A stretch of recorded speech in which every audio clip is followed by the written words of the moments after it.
Shalom anak-anak, selamat pagi. Pada saat pagi hari ini kita memasuki tema 8, daerah tempat tinggalku, subtema 1, lingkungan tempat tinggalku. Nah, kita akan membahas tentang materi serta latihan-latihan soal yang ada di pembelajaran 1 sampai dengan 3. Silakan anak-anak menyiapkan buku pena beserta dengan alat tulisnya. Pembelajaran 1, kita akan membahas pertama sekali tentang muatan bahasa Indonesia KD 3.9 dan 4.9, menjelaskan teks fiksi beserta unsur-unsur pembentuknya. Teks fiksi adalah teks yang berisi rekaan atau hayalan yang tidak berdasarkan kenyataan. Nah, di gambar ini ada unsur-unsur teks fiksi. Yang pertama adalah tokoh, kemudian selanjutnya tema, alur, latar, dan yang terakhir adalah amanat. Berikut ini adalah pengertian dari unsur-unsur teks fiksi tersebut tadi. Yang pertama tadi adalah tokoh. Tokoh itu adalah pelaku cerita atau sesuatu yang mengalami peristiwa di dalam suatu cerita. Tema itu adalah dasar cerita atau sesuatu yang menjadi pokok terbentuknya suatu cerita. Alur merupakan rangkaian peristiwa atau kejadian yang terdapat dalam suatu cerita. Latar merupakan keterangan yang menjelaskan keadaan dalam suatu cerita.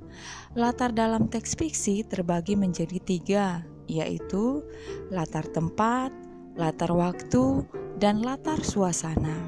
Nah, yang terakhir amanat. Amanat merupakan pesan yang terkandung dalam sebuah cerita. Kemarin sudah meminta anak-anak membaca buku pena 4D tema 8 subtema 1 pembelajaran 1 sampai dengan 3. Nah, pastinya sudah membaca ya cerita tentang asal mula bunga kemuning. Saat pagi hari ini kita akan membahas latihan-latihan yang ada di buku pena halaman 6, muatan bahasa Indonesia KD 3.9. Kita ke pertanyaan yang pertama ya, sesuai dengan cerita yang sudah anak-anak baca. Apa tema yang digunakan dalam cerita asal mula bunga kemuning? Kita jawab sama-sama ya. Ingat, tema tadi apa? Tema merupakan dasar cerita atau sesuatu yang menjadi pokok terbentuknya suatu cerita. Maka, tema yang digunakan dalam cerita asal mula bunga kemuning adalah awal mula nama bunga kemuning. Pertanyaan nomor 2, latar tempat apa saja yang terdapat dalam cerita tersebut? Jawabannya, latar tempat yang terdapat dalam cerita tersebut yaitu lingkungan kerajaan dan hutan. Pertanyaan nomor 3, apa pesan raja kepada para putrinya sebelum pergi ke negeri seberang?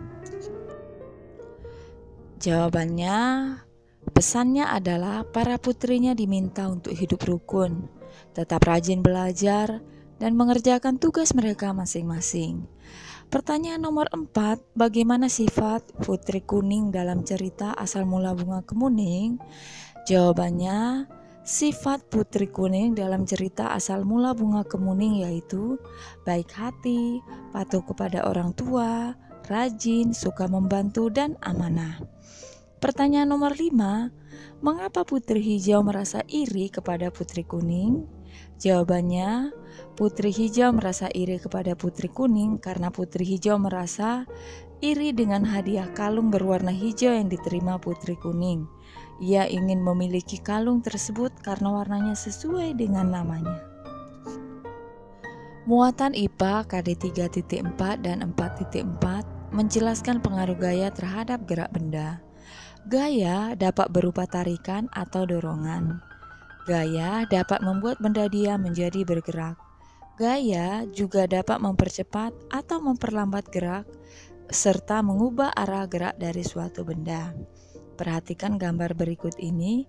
Aktivitas petani pada saat membajak sawah memanfaatkan gaya sehingga benda menjadi bergerak atau dalam hal ini bendanya adalah sapi. Coba anak-anak perhatikan gambar A dan gambar B. Manakah yang menunjukkan gaya berupa dorongan atau tarikan? Kita jawab sama-sama ya. Gambar A merupakan gaya berupa tarikan karena meja itu mendekati tubuh anak tersebut. Sementara gambar B merupakan gaya yang berupa dorongan karena meja tersebut menjauhi tubuh anak tersebut. Pulpena halaman 7, di sana ada latihan muatan IPA KD 3.4. Pertanyaan yang pertama, di sana ada banyak aktivitas ya. Nah, perintahnya adalah kelompokkan aktivitas-aktivitas di buku pulpena halaman 7 yang menunjukkan gaya berupa dorongan atau tarikan. Nah, sekarang kita kelompokkan sama-sama ya. Gaya berupa dorongan meliputi mengayuh sepeda, menekan tombol remote televisi, membuat mobil mainan dari plastisin, melempar bola basket, melontarkan anak panah, mengetuk pintu, mendorong mobil, menendang bola, serta yang terakhir memotong kue. Nah, selanjutnya gaya yang berupa tarikan berikut ini ya.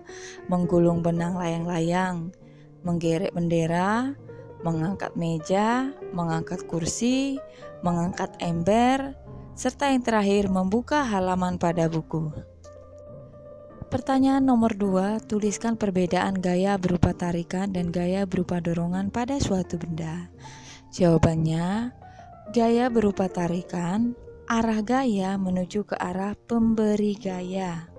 Gaya berupa dorongan, arah gaya menjauhi dari pemberi gaya. Pertanyaan nomor 3, perhatikan kedua aktivitas yang ada di buku pulpena halaman 7. Gaya apa yang digunakan sehingga membuat benda pada aktivitas A dan B bergerak? Jawabannya, aktivitas A menggunakan gaya berupa tarikan dan aktivitas B menggunakan gaya berupa dorongan. Kita lanjutkan ke pembelajaran 2. Di sini yang dibahas pertama sekali adalah muatan SBDP KD 3.2 dan 4.2, mengidentifikasi tempo pada lagu daerah. Tempo dalam musik adalah cepat atau lambatnya sebuah lagu dinyanyikan. Tempo dapat juga diartikan sebagai banyaknya jumlah ketukan dalam 1 menit. Lagu yang dinyanyikan dengan cepat, jumlah ketukan dalam 1 menitnya banyak. Lagu yang dinyanyikan dengan lambat, jumlah ketukan dalam 1 menitnya lebih sedikit. Muatan Bahasa Indonesia KD 3.9 dan 4.9 menjelaskan jenis-jenis teks fiksi. Yang pertama, cerpen. Cerpen merupakan cerita pendek yang berisi cerita tokoh pada suatu kejadian. Yang selanjutnya novel. Novel merupakan cerita rekaan yang berisi rangkaian peristiwa kehidupan seseorang beserta orang-orang yang berada di sekelilingnya. Yang ketiga, legenda. Legenda merupakan cerita rakyat pada zaman dahulu yang ada hubungannya dengan peristiwa sejarah. Selanjutnya adalah fabel. Cerita yang menggambarkan watak manusia yang tokohnya diperankan oleh hewan. Yang selanjutnya mite. Mite merupakan cerita yang mempunyai latar belakang sejarah, dipercayai oleh masyarakat sebagai cerita yang benar-benar terjadi dan dianggap suci. Nah, yang terakhir adalah saga atau cerita Panji. Saga ini merupakan cerita rakyat yang bersifat legendaris tentang kepahlawanan atau petualangan yang mengagumkan. Muatan IPA KD 3.4 dan 4.4 menjelaskan pengaruh gaya otot terhadap gerak benda. Gaya otot membuat benda yang semula diam menjadi bergerak. Benda yang bergerak menjadi diam, mengubah arah gerak benda atau mengubah bentuk benda. Coba anak-anak perhatikan pengrajin gerabah di gambar ini. Membuat gerabah menggunakan gaya otot pada tangan. Berikut ini adalah pemanfaatan gaya otot dalam kehidupan sehari-hari. Yang pertama, menendang bola. Selanjutnya, gambar yang kedua itu mengayuh sepeda. Gambar yang ketiga memotong kue, dan gambar yang keempat meraut pensil. Kita masuk ke pembelajaran 3. Yang pertama dibahas muatan IPS KD 3.3 dan 4.3 dengan judul menjelaskan jenis pekerjaan penduduk berdasarkan tempat tinggal. Jenis pekerjaan di perkotaan. Perkotaan memiliki jumlah penduduk yang padat sehingga banyak memunculkan jenis pekerjaan. Hal ini mengakibatkan banyak dibangunnya kawasan perkantoran.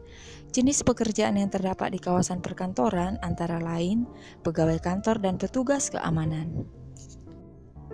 Nah, kalau tadi jenis pekerjaan di perkotaan, yang gambar ini adalah jenis pekerjaan di pedesaan.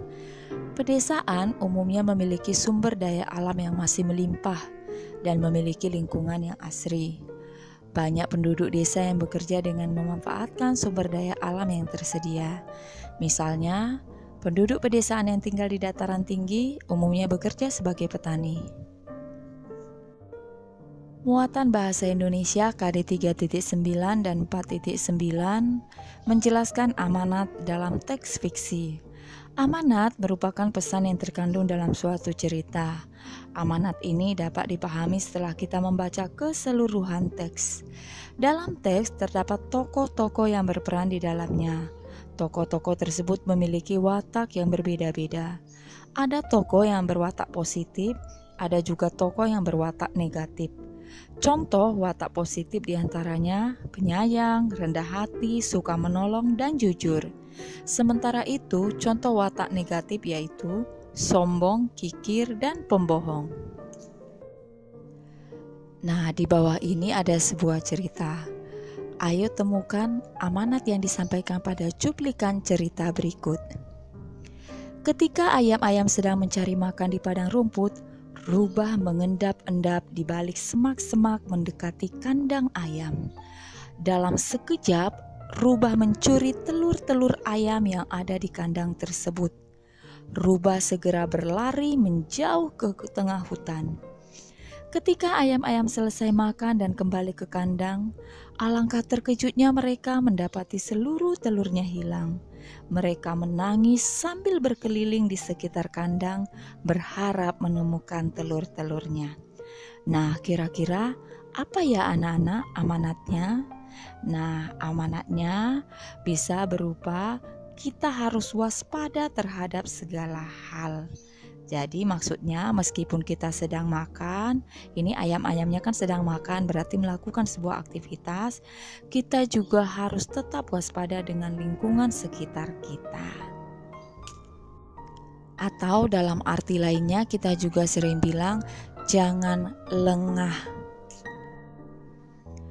Pembahasan yang terakhir untuk pembelajaran 3 adalah muatan PPKN KD 3.3 dan 4.3 tentang menjelaskan karakteristik individu dalam keluarga sesuai gambar.